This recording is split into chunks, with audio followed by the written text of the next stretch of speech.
คือสิ่งที่สำคัญทุกคนบ่ได้ทุกข์ยากอิหยังเพราะปานใดหรอกถ้าอันใดมัน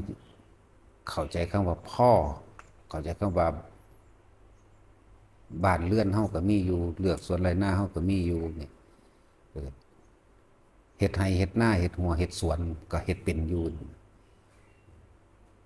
ช่วงนี้มันนั่งเป็น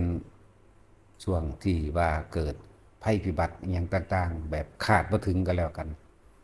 แนวบ่เคยเห็นก็เห็นแนวบ่เคยมีก็มีก็เป็นนั่นแหละว่าแต่ผู้ใด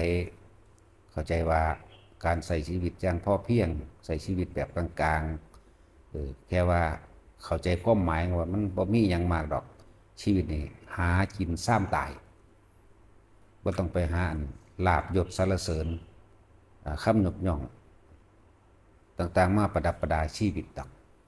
หาอยู่หากินไปตามพื้นที่พื้นเพของตัวเองแล้วก็รักษาชีวิตไปเพื่อทำตัวหลังความตายไปนี่ถ้าบ่ถึงพระนิพพานก็ยังต้องเกิดแต่ต้องลำบากอยู่ด้วยว่าธรรมดาคือเฮาเป็นเดี๋ยวนี้แหละ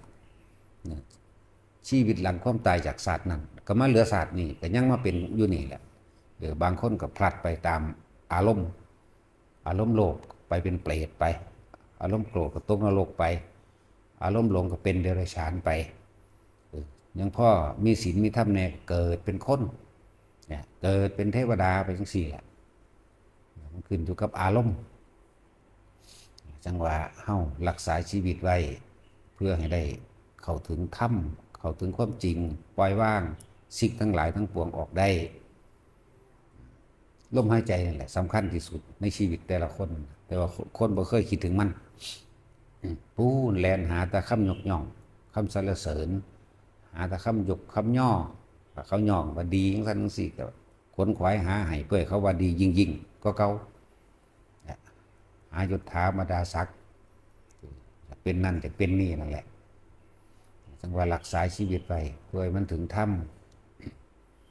แต่จะเปรียบหนึ่งว่าถ้าไฟไหม้หัวอยู่นี่กับการรู้อริยสัจสี่นี่พุทธเจ้าเพิ่นให้พวกเข้าเทียบเอาระหว่างไฟไหม้หัวกับการดับทุกข์ดับด้วยการรู้อริยสัจสี่เข้าถึงความจริงได้สิดับหยังก่อนหลายคนเข้าใจว่าต้องดับไฟอยู่หัวก่อนมันดับบ่แล้วได้ดับไฟอยู่หัวไฟคือราคะไฟคือโทสะไฟคือโมหะนั่นไฟกองเดียวก็ร่วมเป็น3กองได้ไฟราคะความยินดีพอใจดูโดยกลิ่นเสียงสัมผัสอารมณ์ถ้าบ่ได้ไปตามความยินดีพอใจโทสะก็เกิดโมหะก็คลุ้มอยู่ในหันเองถ้ารู้อริยสัจสี่ความเกิดเป็นทุกข์แก้เป็นทุกข์นะเก็บไข้ได้ป่วยเป็นทุกข์พัดพรากจากสิ่งที่รักเป็นทุกข์ตายเป็นทุกข์สาเหตุแห่งทุกข์คือความยึดจังซี่ถ้าเฮาฮู้แล้วอ๋อวิธีปฏิบัติเพื่อให้พ้นทุกข์ดับทุกข์มรรคมีองค์8รู้อริยสัจแล้วเข้าใจอริยสัจแจ่มแจ้งแล้วก็รักษาลมหายใจตัวเองไว้เป็นเครื่องประคองซ้ำตายตะวันจังว่าทุกคนรักษาชีวิตตัวเองไว้เพื่อทำคือเพิ่นเคยเปรียบไปหลายๆนัยยะนั่นแหละเพิ่นสละทรัพย์เพื่อรักษาอวัยวะหมายถึงเจ็บปวดป่วยเสียเงินเสียทองออกไปเพื่อสิเฮ็ดให้มันหายป่วยนั่นแหละหรือบางที่แขนขามันขาดมันเน่าต้องตัดทิ่มนั่นแหละบัดนี้เพิ่งสละอวัยวะเพื่อรักษาชีวิตเด้เอามันสิคือพวกคนเป็นเบาหวานมันสิกินมาน้ำแข็งน้ำขายน้ำตาแล้วสมควรสิตัดออกก็ตัดสั้นแล้วอวัยวะเพื่อรักษาชีวิตบัดนี้เพิ่งสละชีวิตเพื่อรักษาธรรมคือความจริงให้เขาถึงความจริงคืออย่าโกหกอย่าหลอกลวงอย่าต้มอย่าตัวเพื่อให้มันเข้าถึงธรรมนั่นเองยอมรับความจริงนั่นเองและหลายโพดที่เพิ่นนำอดีตของเพิ่นเองมาบอกให้ฟัง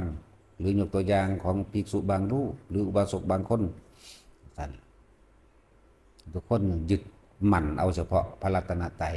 อย่าไปยึดถืออย่าไปคิดถึงสิ่งอื่นเถอะมันบ่พาพ้นอันนั้น สิ่งศักดิ์สิทธิ์ดลบันดาลหยังบ่ได้บ่มีผู้ใดดลบันดาลบ่มีพระเจ้าบ่มีพระอินทร์พระพรหมใดสิมาบันดาลความสุขและทุกข์ให้เฮาได้บ่มีพระสาปแช่งให้ตกนรกได้บ่มีไผอวยพรขึ้นสวรรค์ได้ตัวเองทำเองมันล้วนแหละ ขึ้นอยู่กับตนเบิดว่าทุกคนน่ะฝึกหัดได้เสมอกันบ่เลือกผู้หญิงผู้ชายดอกบัดนี้คำว่าธรรมะคือความจริงความจริงของความสงบก็อาศัยลมหายใจเนี่ยก็อาศัยการทรงชาติเจริญชาติ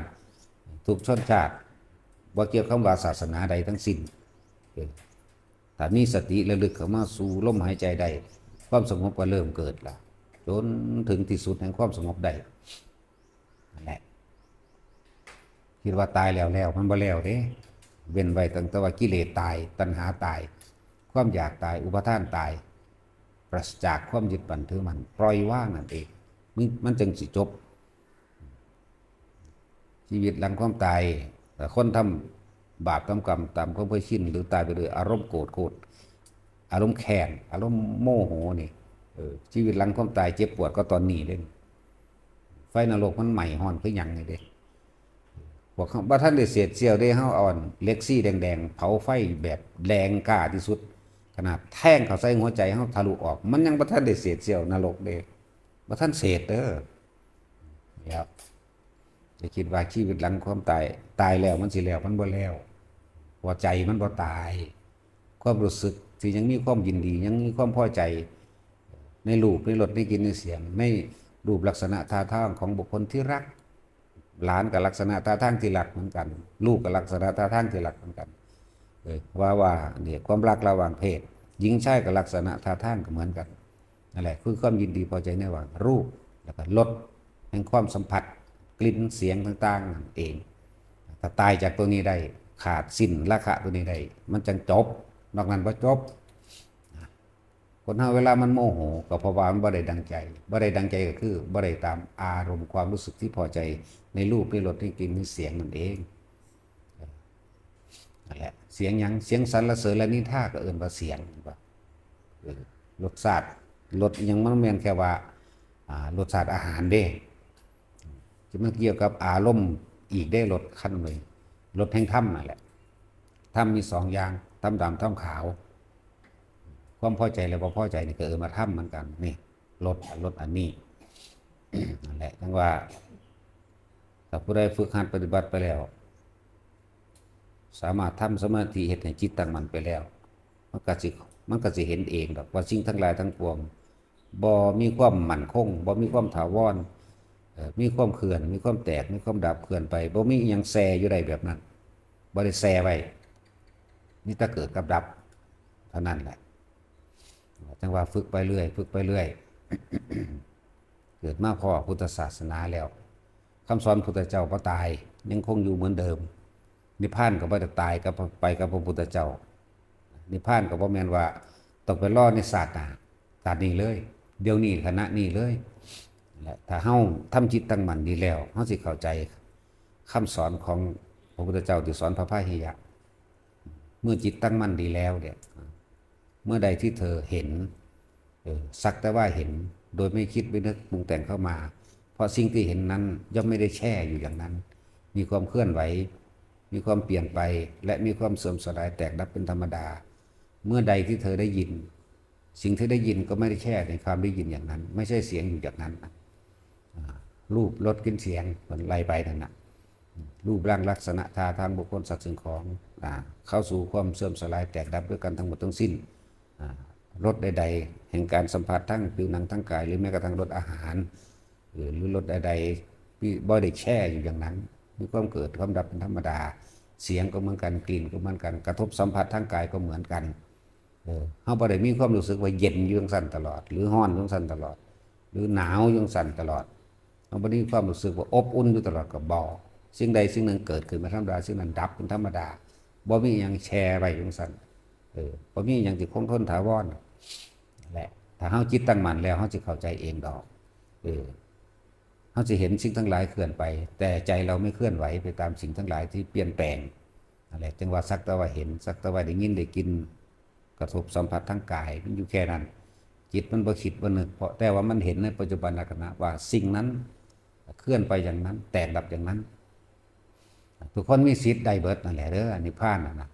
บ่แม่นของไกลโตเด้ของอยู่ในหูดังเฮานี่เด้ของอยู่นำเฮาเลยรู้ลมหายใจไปเรื่อยเถอะรู้ลมหายใจไปเรื่อยมือมันตั้งมั่น ตั้งมั่นคือความคิดของเฮาบ่คิดออกบ่คิดไปปรุงแต่งในความอยากได้อยากดีอยากมีอยากเป็นอันนั้นอันนี้ต้องอยู่แบบนั้นแบบนี้จิตตั้งมั่นหรือว่าจิตร่วมหรือว่าทรงฌานอารมณ์ความรู้สึกเป็นหนึ่งจิตหนึ่งได้ทั้งนั้นสื่อมันสื่อแต่เฮารู้อยู่ในความรู้สึกในกายของเฮาเองโดยเฮาจับจุดรู้เอาไว้รู้สังรู้สึกโต